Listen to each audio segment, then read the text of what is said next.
उपदिश्य मम वाचमिमां प्रसुप्तां सञ्जीवयत् किल शक्तिधरः स्वधाम्ना अन्याश्च हस्तचरणश्रवणात्वगादि प्राणानमो भगवते पुरुषाय तुभ्यं महायोगपीठे तटे भीमरथ्यं वरं पुण्डलीकाय दातु मुनीन्द्रे समागत्य तिष्ठं त्वमानन्दकन्दं परब्रह्मलिङ्गं भजे पाण्डुरङ्गं पाण्डुरङ्गा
तेजो स्फुरदिक्प्रदेशं विधिन्द्रादिदेवे सदा स्तूयमानं समाधिस्तबुद्धिं भजिर्नाथ।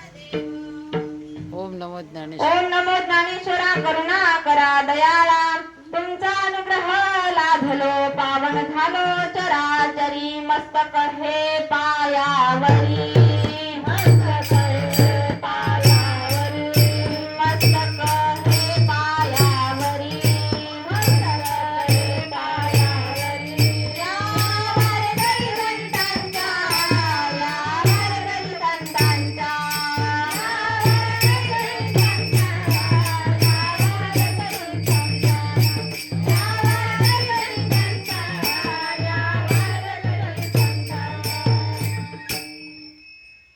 अघाची संसार सुखाचा करीन आनंदे भरीन तुम्ही लोके जाईन गे माये तया पंढरपुरा भेटेन माहेरा पोलिया प्रस्तुत प्राप्त प्रसंगी प्राप्त काळी प्राप्त वेळी निवडलेला अभंग योग्याची माऊली साधकाच माता विश्वाचे राजे अलंकपूर निवासी कैवल्य सांबा चक्रवर्ती विश्वमाऊली ज्ञानोबराया यांचा 4 चरणाचा अभंग आजच्या सेवेकरिता निवडलेला आहे। विठ्ठल विठ्ठल विठ्ठल।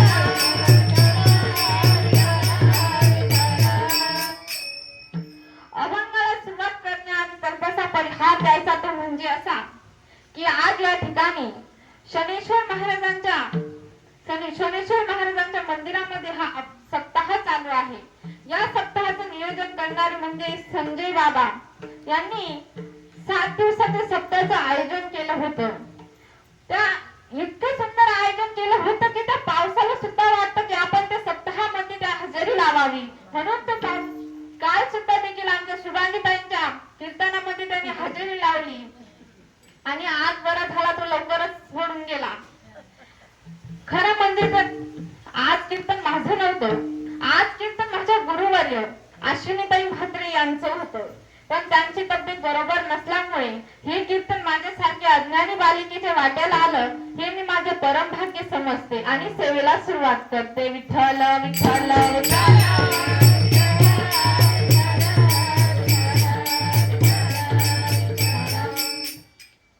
बघा आपण हे कथाचं आयोजन करत असतो, कीर्तनाचं आयोजन करत असतो, सप्ताहाचं आयोजन करत असतो। हे कशासाठी करत असतो तर आपल्याकडे पैसा जास्त झालाय तो कुठेतरी खर्च झाला पाहिजे म्हणून चाललंय काही सगळं तर नाही। आपल्याला आपल्या